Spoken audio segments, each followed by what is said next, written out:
To the point with your host, News Channel 5's Kelly Dunn. This will be a significant week for the Palm Beach County school system. For the first time in 10 years, Dr. Art Johnson will not be the superintendent. With me today to talk about the issues facing the school district is school board member Chuck Shaw. He has more than 3 decades of experience in the school system as a teacher, a principal, an area superintendent, and a lobbyist. But before we begin, let's take a look at Dr. Johnson's career with the Palm Beach County School District. From 1983 to 1996, Johnson was principal of Boca Raton and Spanish River High Schools. He took a strong stance against gangs and kept order in the hallways with a bullhorn. Then Superintendent Joan Cole promoted Johnson to area superintendent. In 1997, she forced him out after an investigation concluded under Johnson's watch. A Spanish River teacher sent about 200 misbehaving students to a shrouded cubbyhole with a sign that said, "Welcome to hell." Johnson sued to get his job back, but dropped it after being elected to the school board in 1998. 3 years later, he was appointed school superintendent. That same year, 2001, he caused controversy when he transferred Dreyfus School of the Arts principal, Amelia Ostrowski, to Jupiter Middle School and launched an investigation of personnel at the school. The investigation ended up costing the district more than $1 million. More protests in 2001 when Johnson recommended and the school board approved moving Atlantic High School.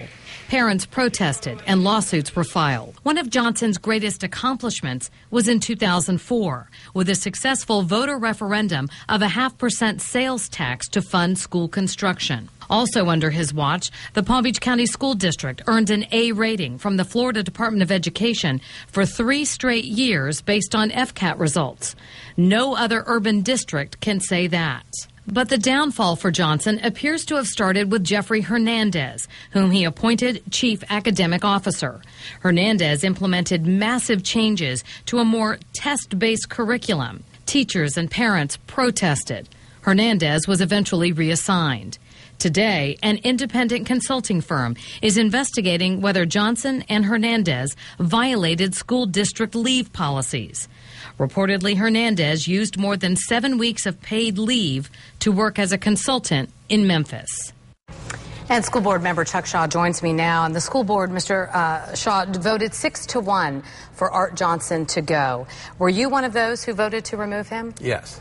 And can you talk about this at all? Or I understand there are some legal reasons that might prohibit you saying too much. At the board meeting, the decision was made by the board that any comments related to the superintendent and anything related to the negotiations or this issue all are being referred through the chairman's office. So any of those things we can't talk about today. Okay, so once it's finalized, that'll be when it's time to talk about it. There appears to have been a definite split when it comes to Art Johnson and teachers and principals. It appears that many principals really liked him as their superintendent. And last year it was teachers who voted 95% no confidence in the superintendent.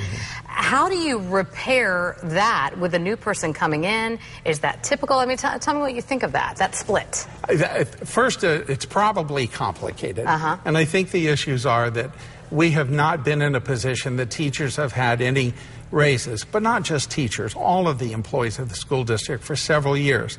And we know we're under difficult economic times, and it's difficult on our teachers, it's difficult on our non-instructional people. Everybody struggles with this, all of our administrators. And the challenges that teachers face, not having a raise, and all of the issues that were impacting them related to the chief academic officer, that caused a lot of frustration.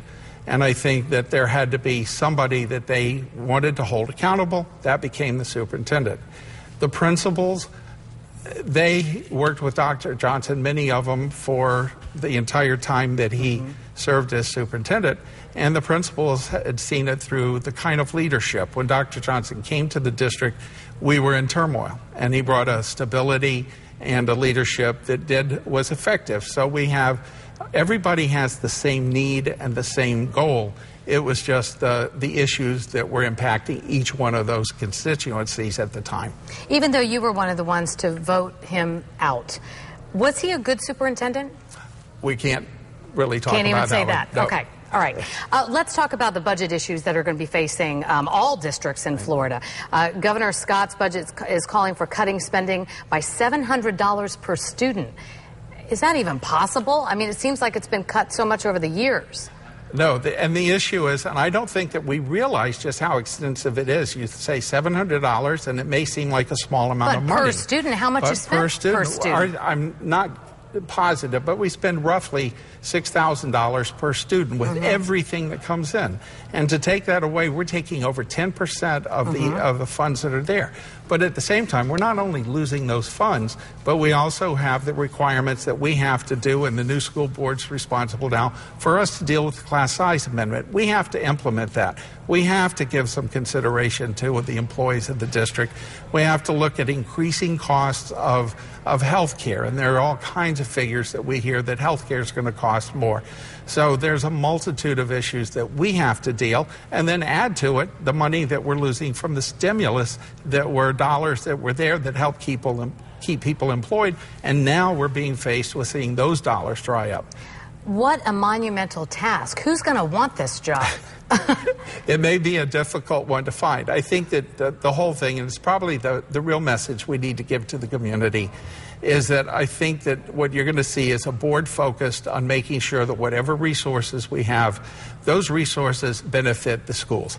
And the entire time that I've served in the district, my focus had always been, if we make any decisions, those decisions have to be made on the impact it has on the school. If it's not good for the school, then we need to look at something to do other than take that action.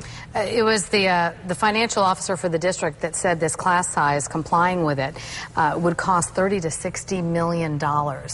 Was this kind of a colossal error on the part of voters to even put this into place? What do you think about the whole class size amendment? That's a controversial issue, and I think that in theory, I don't think there's anybody that wouldn't like to see our class sizes small, because the children that we deal with today, there's a multitude of issues that children come to school with, and we need to be able to deal with that. The difficult part is that I don't think the legislature ever really looked at the issue to know what the practical implication is.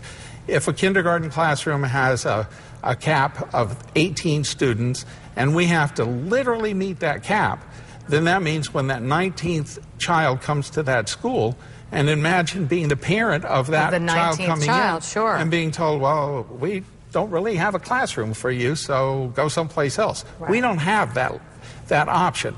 So it now becomes an issue of how the school then manages that issue to be able to find a place for that child, stay in compliance with class size, and not disrupt everybody in the school. When you're looking for a new superintendent to replace Art Johnson, what type of a person, what kind of credentials, who are you looking for? Might it be someone within the district already? I think it could be, and I'm only speaking for myself in that. What I want to see out of a superintendent, I want to see somebody who understands what life is like in the classroom on a daily basis. I want somebody who understands the complexity of our community, the diversity that we have, and the needs of everybody who lives in Palm Beach County. And someone who has the ability to say no. When it's time to say no, we're not going in that direction because this is not a good decision that impacts the classroom, that they'll keep that focus.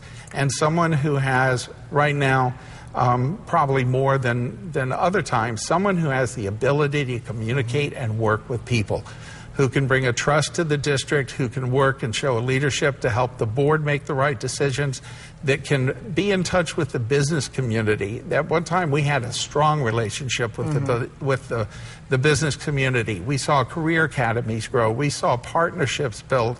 And we need to encourage that, because the bottom line for the school district is that we need to have students ready to go to work.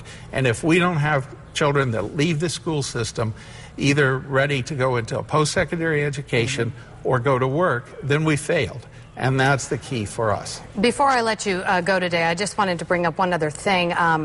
Our investigative reporter, Katie Legrone, did a story this week showing that custodians within the Palm Beach County School District and school bus drivers, in some cases, working overtime, were earning more than a teacher with a master's degree and 10 years experience.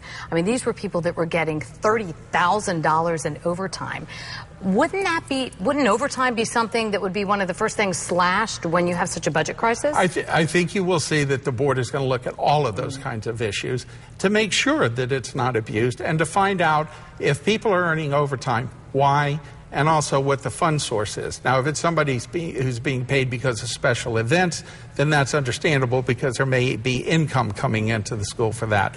But it is definitely one of the things that we need to take a look at, because we need to make sure that, again, if that overtime wasn't benefiting children in the classroom, then that's where we need to ask the questions. You can understand how upsetting that would be to teachers. You, yes. as a teacher and principal yourself at one point in your career, True. I mean, that's, you know, it's very sad how much teachers are paid in this state, as we all know. So hopefully that's something that'll change one day. And good luck with the search. Thank you. Thank you very much. All right, and if I can add one other thing. Do.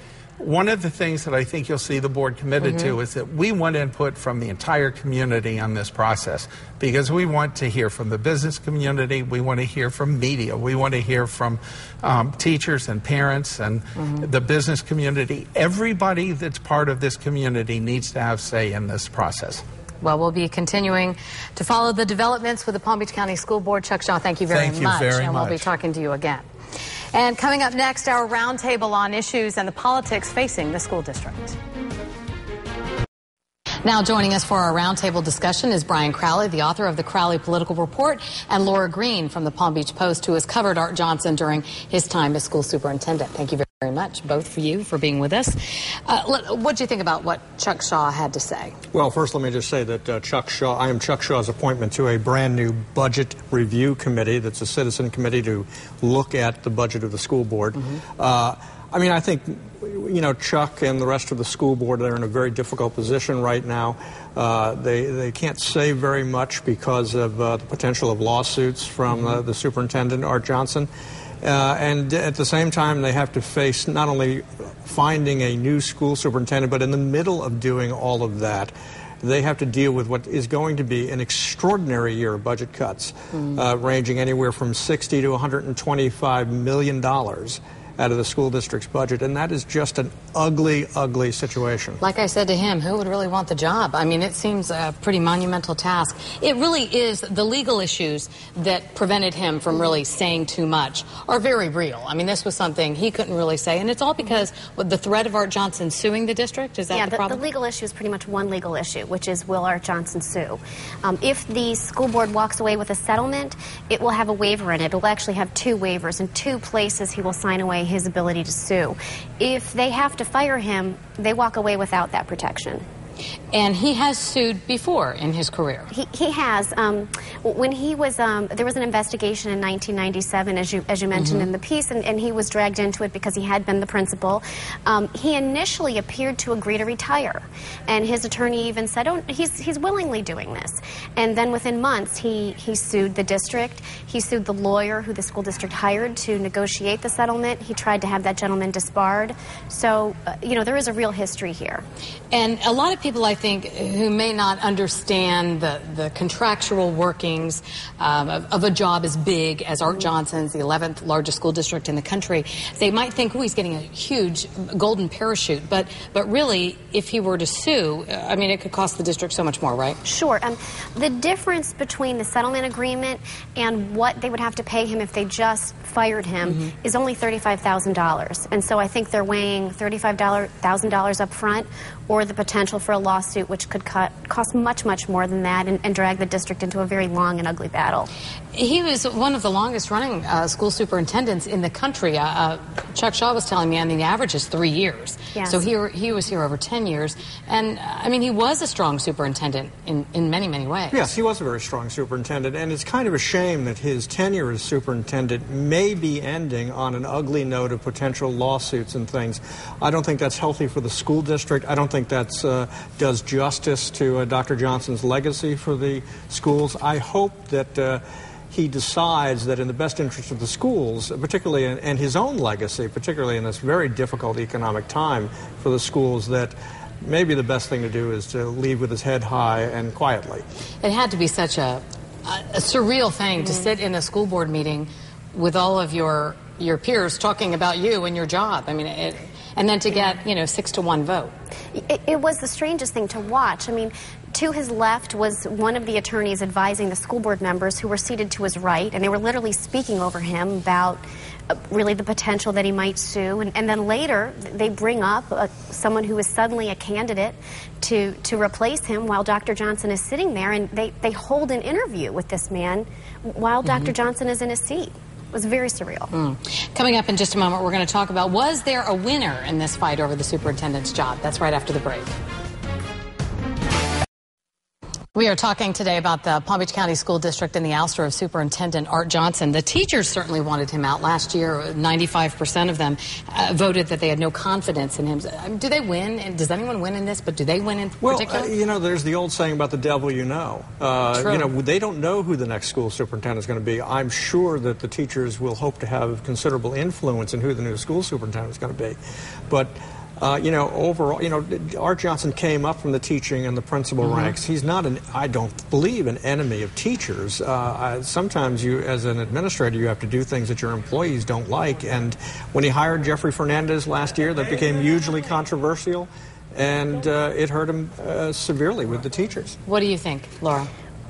I think whether teachers win depends on what winning is. If it's, do they get a raise, I think that's questionable. Even if the next person is very favorable to teachers, the budget situation is just ugly. Now, if winning is having a seat at the table, I think the school board will ensure that the next person at least hears them out. Well, we know who the interim superintendent will be, and that will be Bill Malone, and he gave us this assessment of his new job. It's like a battleship. It's hard to turn, and you can't turn it quickly. And if you do, it can tip over, I guess. But I think that given a little time and a little space, I think in a short period of time, there can be a big difference. Well, it's a good analogy. Sure. I mean, the biggest benefit of having somebody that's going to be on board for 6 months, I believe, is that in the next 6 months, some of the absolute toughest decisions are going to have to be made in how to deal with this terrible reduction in school money. And so if the new interim superintendent can deal with that issue before the new person comes on board, it could help the new superintendent, I think, enormously, and then picking up from there. Well, and I think Malone was attractive to board members because he flat out told them, I don't want to be the next superintendent. He did, right. He's agreed, I will stay for 6 months and no more. He's not really an insider in the district, so board members tell me that they're confident that he'll give them a candid assessment of who might replace him. What should we look for in the next few months as they begin to choose a new superintendent? Well, I think people in the community are hopeful that the board members will want to include them in the process and sort of have a real community-wide push to figure out where the district goes. Well, and let's hope they find someone who can right this ship, as he was saying, because there is so much facing this new superintendent coming in, and board members, everybody. Well, the ideal is that you get a lot of people involved in the selection and you build some kind of consensus. The odds of building a consensus are always remote the more people that you bring in. So it's going to be a very interesting process. All right. Will they need the support of the teachers union? They should have the support of the right? teachers union. I mean, just from the standpoint of practical politics of the day-to-day operation of the schools, you want the principals and the school superintendent and your administrators to all be on board, starting with a new superintendent, so that they can go forward together. Will they have disagreements? Yes. Unions will always want something more than their leaders, but then the administration believes that they can give, and then they try to reach a compromise in the middle, and sometimes that's an unpleasant process. But sure, ideally, all the stakeholders in this would agree at some kind of consensus. Yeah, and typically there's a honeymoon period, so I think as long as the person who comes in is sort of willing to be open and listen, I think people will give them the benefit of the doubt. All right, we'll be back to wrap it up with our guest right after this.